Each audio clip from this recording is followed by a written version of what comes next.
Good evening. 3 friends caught driving at incredible rates of speed. Police say speed was definitely a factor. RCMP caught this Ford Fiesta speeding. But police say they're waiting for you. Speed is going to be a factor in this collision. When this baby hits 88 miles per hour, you're gonna see some serious shit. I saw this in a movie about a bus that had to speed around the city. You know how fast you were going? 65. 63. I think it was called The Bus That Couldn't Slow Down. My name is Chris, and I'm breaking the law. How? Speeding. Why am I risking a $138 fine and not driving with the flow of traffic? To make a point about speed kills. ICBC, the cops, and the media all tell us that speed kills, and show us news story after news story about horrific late-night stupidity-fueled crashes, and then brand regular drivers who exceed the speed limit as deviant criminals.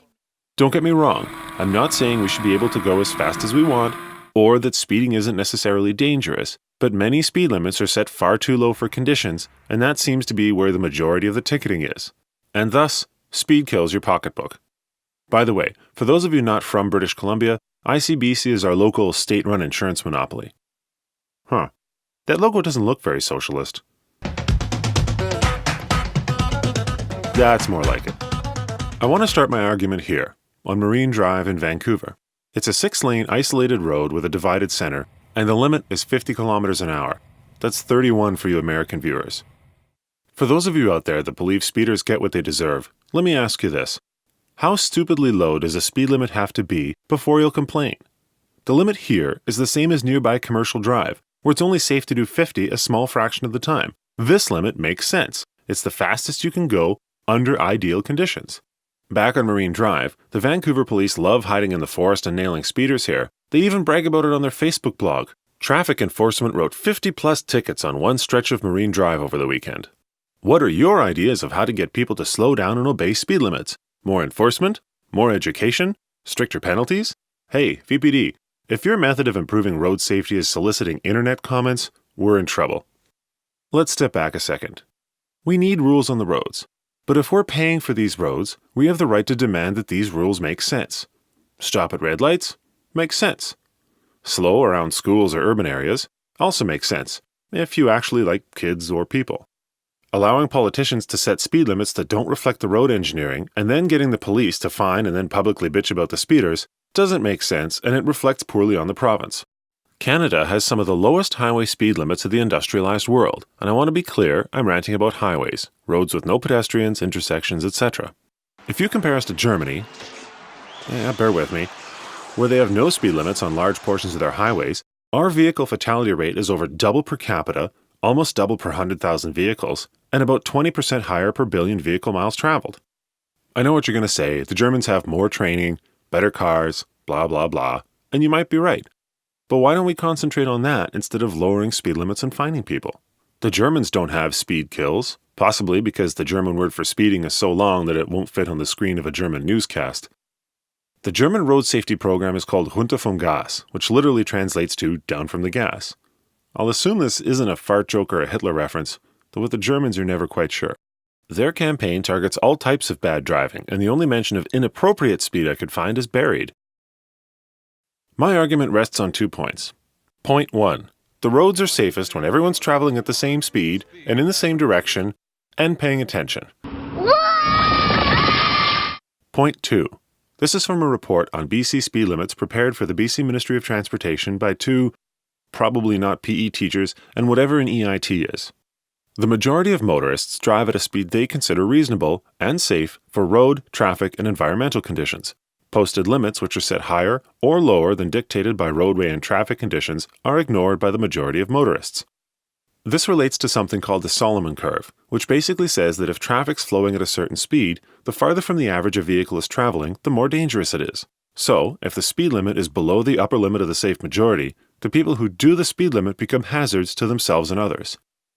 Or, in other words, have you ever noticed when you're driving that anyone who's driving slower than you is an idiot, and anyone driving faster than you is a maniac? When speed limits are too low, you get a lot of tension on the road. For example, the passing lane. Most places have get out of the left lane laws, but what if the speed limits are too low? You have to be passing on the left, but you also have to obey the law, and it ends up being impossible to legally pass. Take this example. There's a vehicle in the left lane holding up traffic at 120 in a 100 zone. He's speeding, impeding traffic, and not moving out of the lane. And it's a cop. You know, if you're in a fully marked police car, you could at least pretend the law applied to you as well. But where do the current speed limits come from? Speed limits in North America were mostly set back in the day when cars had terrible handling, braking, and fuel mileage and really liked to explode. But even though modern cars are much safer, speed limits generally haven't changed, and many are even lower. Why? As it turns out, governments and insurance companies make money from traffic fines. A lot of money, and they've gotten quite used to it over time. Also, no matter where you raise a speed limit, you'll have people like this. Won't somebody please think of the children? As an example, in Winnipeg, the engineers went to the city and said, "Hey, look, you should raise the speed limit along whatever stretch of road." And the city took the recommendation off their website, ignored it, and continued ticketing people. Still think speeders deserve what they get? There are two parties other than the government to blame here, the police and the media. Let's start with the fuzz. If you actually want people to slow down, well, let's let Simon Baker explain it. Speed traps, legalized extortion. You want people to slow down? Park out in the open, where they can see you. But no, you lay in wait like thieves in the night. You will pay the ticket today. I'm not going to pay it. Jane, I won't pay it. I'm stop. not paying it. Extortionist. But when the cops are visible, people do slow down, but you don't make any money. Foster, how many tickets did you issue last week? I don't have my figures here in front of me. 3. I can't make them, Speed. Try hiding. And grow a goddamn mustache, why don't you? Hey, I haven't shaved in 2 weeks. Now, the media. The media can screw things up two ways here. First, they just automatically blame speed, and second, they get facts wrong. For example, if you have a story that contains... At this point, we are not ruling out either alcohol or speed as factors. You can't start your newscast with... The deadly result of 4 young men in a car going too fast. Abbotsford police are trying to determine if alcohol was also involved.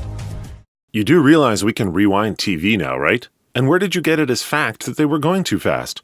Are you sure it was... The police? Are you sure it wasn't nothing? Oh, yeah. Next story.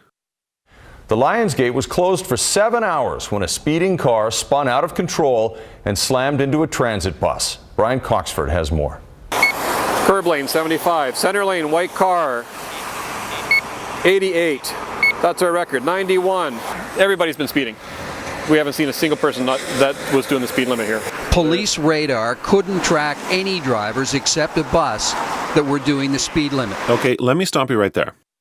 I assume that in order to be a traffic cop and a reporter, you need to be able to both count and read at the same time consistently. So, when you point us to a yellow sign, you have to know that yellow signs are advisory speeds in higher speed limit areas. Speed limits are white, like this one seen here a few seconds earlier in your story. Now, excessive speed in BC is more than 40 over the limit, and this sign says 60. So when Sergeant Krusky says 91, so that's an excessive there. He could get towed for 7 days, impounded for 7 days, and a $368 fine for that. It says several things. 1, it looks like you would have illegally seized someone's car. Even if the limit is 50, your true speed laser unit isn't accurate enough for you to be sure he was excessively speeding, so you'd be charging him with something that you're not sure he's guilty of. And it's situations like this that are the #1 argument against immediate roadside impoundments. 2, nobody who worked on this story paid any attention to the facts. 3, the cops are likening the ordinary safe actions of everyday drivers, like this guy doing 69, giggity giggity, with the one idiot that loses control at night and slams into a bus. And the media are perfectly happy to parrot that narrative without doing a shred of investigative journalism or fact-checking on their own. What's worse, the cop's narrative at the end now just looks terribly contrived. You show up on a Sunday morning to tell them that their 18-year-old son is dead. Something of that sort. I've done that, and it rips your heart out. You never forget it. Yes, Sergeant Kraviansky, if you only ticketed more afternoon commuters, those stupidity-induced teenage late-night fatalities wouldn't have happened. So how do you make roads safer? Well, let's go back to the report. The normally careful and competent actions of a reasonable person should be considered legal. Thank you, Captain Obvious. A speed limit should seem too fast for a majority of users, or it is not a maximum limit. Good, I'm learning. A speed limit should be set so that the majority of motorists observe it voluntarily, and enforcement can be directed to the minority of offenders. Okay, you didn't know that? Yeah, you didn't know that? Generally, the posted limit should be set near the 85th percentile speed. I think he's talking to you. Let's check out the 85th percentile back at our 50 zone. I asked the Vancouver police if I could borrow one of their wallet zappers, and they politely told me to f*** off. So I placed 2 cameras 2 seconds at 50 kilometers an hour apart and got an attractive volunteer to drive her car at exactly the speed limit to double check. Now, by judging the time it takes for a vehicle to go through, you can get their speed. So, you sit there for a while, crunch some numbers, and get a curve that looks like this. The limit is 50, the 85th percentile is 79, and nobody, and I mean nobody, did anywhere near the speed limit. So why is the limit 50? And why are you all thinking I have too much time on my hands?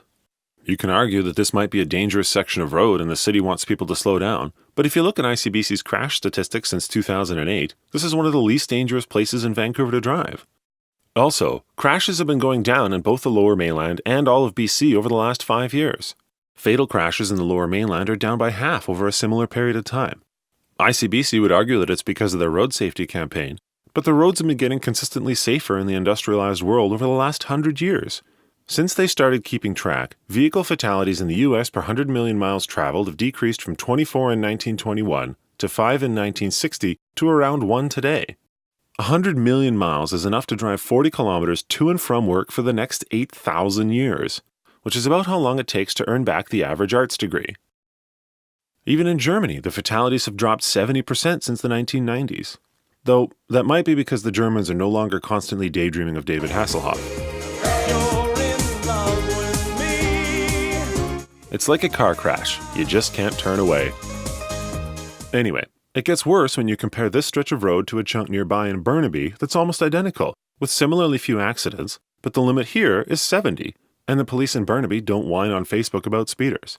I'm not saying that nobody along Marine Drive deserves speeding tickets, since the few people the VPD clocked doing over 100k an hour are nowhere near traffic speed, but this whole speed kills mantra that's being shoved down our throats is, to quote Jeff Goldblum, "That is one big pile of shit." So what happens when you increase speed limits? If you believe the Helen Lovejoys of the world, it'll look like this. Well, listen to this guy, who's either an actual cop or a really disappointing stag-ed attraction. Speed limits improve safety. In some cases, after careful analysis, raising the speed limit is the safest thing to do.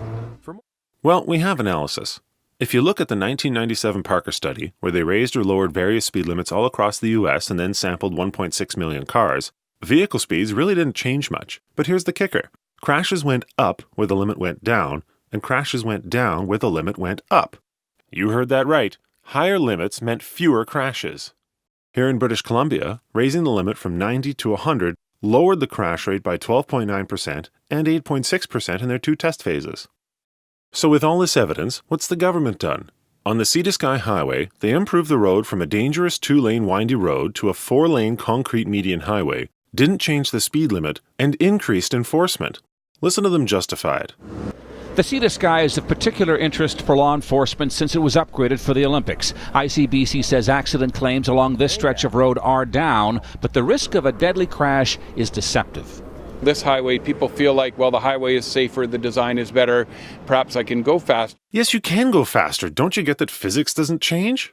And frankly, physics hasn't changed. Damn it, that's my point. If you go faster than the speed limit, if you're traveling well in excess, you are at more risk of getting into an accident. Now that is a giant pile of not what the engineers said at all. This report listed dozens and dozens of roads where the speed limits should have been raised in 2003. We need our government to seriously look at this again, and you, my wonderful viewers, need to tell them to do it. Because when we hear things like this... Everybody's been speeding. We haven't seen a single person that was doing the speed limit here. It's not the drivers that are the problem. The government needs to use proper engineering criteria, like speed limits should seem fast and speed limits should be set near the 85th percentile. And all a token 10k an hour raise is going to do is make me write this. Go to these sites and email the powers that be with the links provided and tell them to give us speed limits that make sense.